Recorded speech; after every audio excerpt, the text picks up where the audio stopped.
Hi everyone, today I am going to make a 5x5 tips video. These tips have helped me improve from 58 seconds to 55 seconds specifically, but should still be applicable to earlier time ranges. With that, let's get into the video. One thing that I want to mention is that I use reduction, so this video will be split up into a couple of parts, one for each reduction step.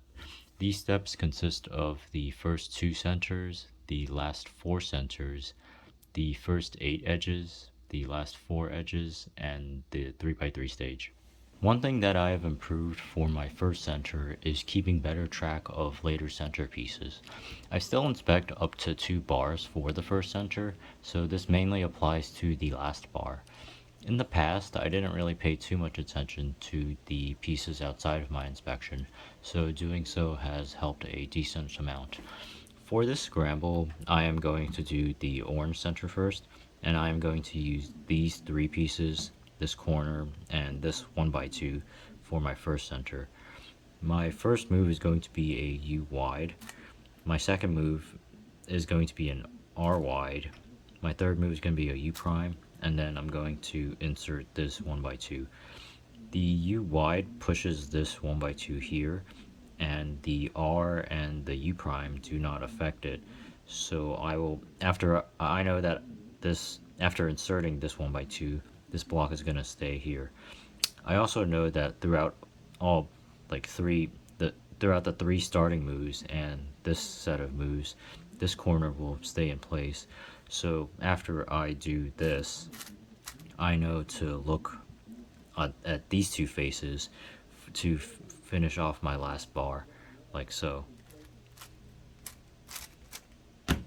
For my second center, I have improved my L and R move usage when the second center is on top.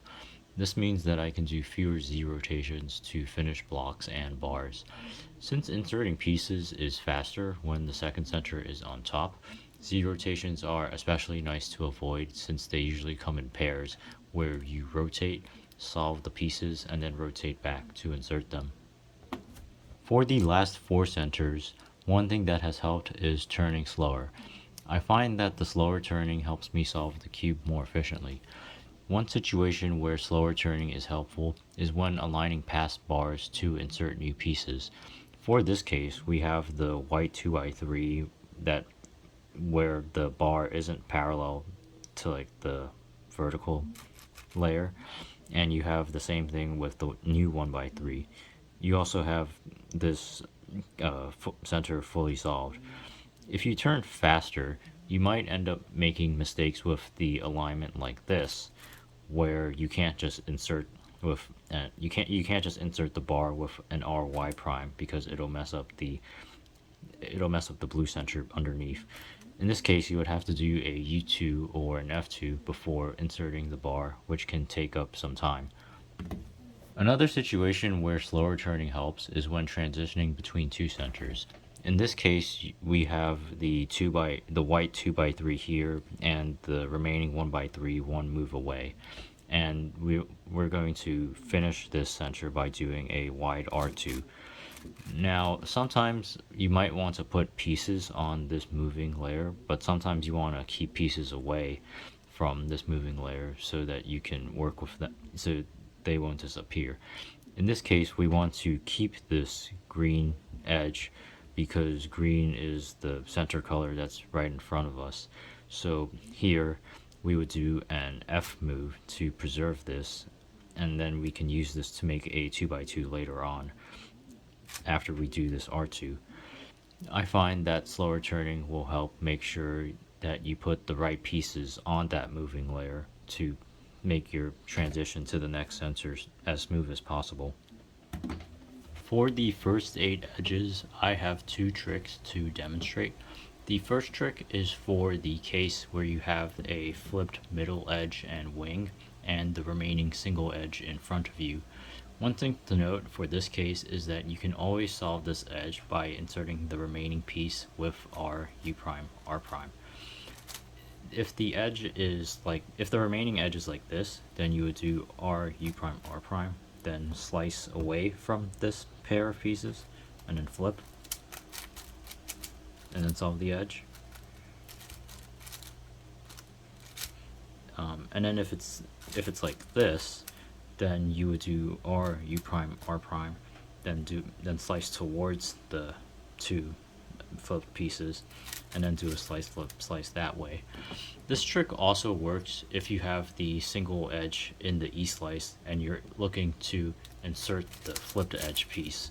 So something like this. If you insert it with R, if you insert it with R, U prime, R prime, then you can slice like this, then flip.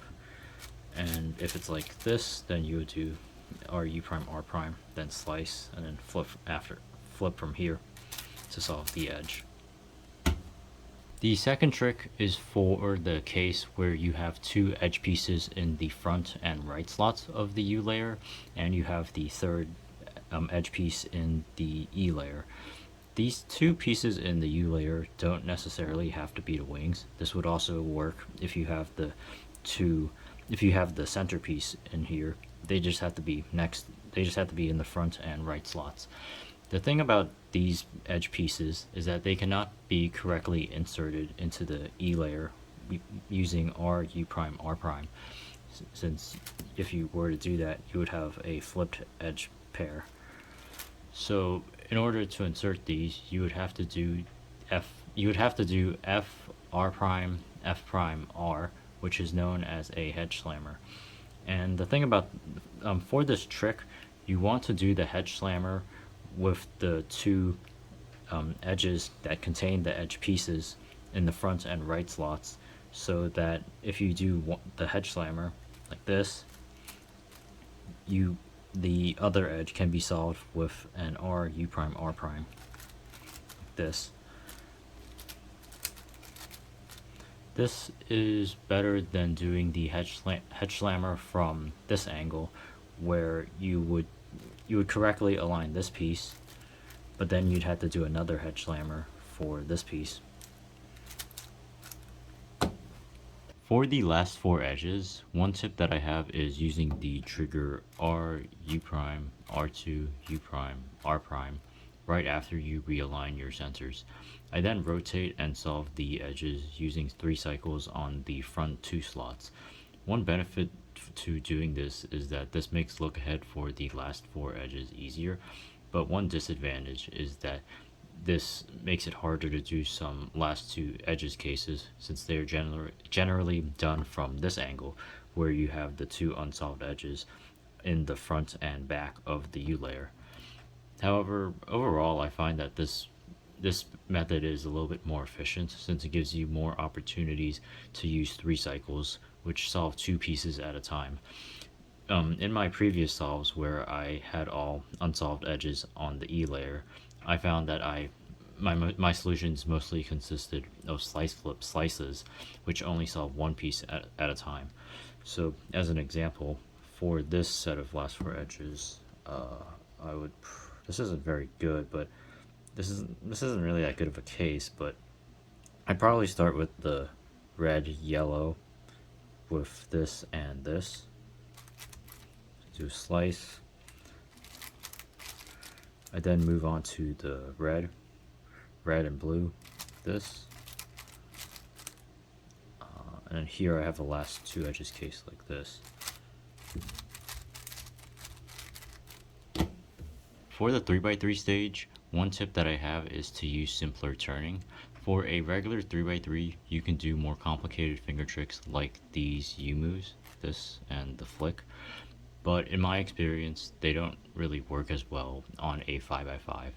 A 5x5 is harder to turn than a 3x3, so my turns usually did not turn the layer the full 90 degrees, which led to lockups.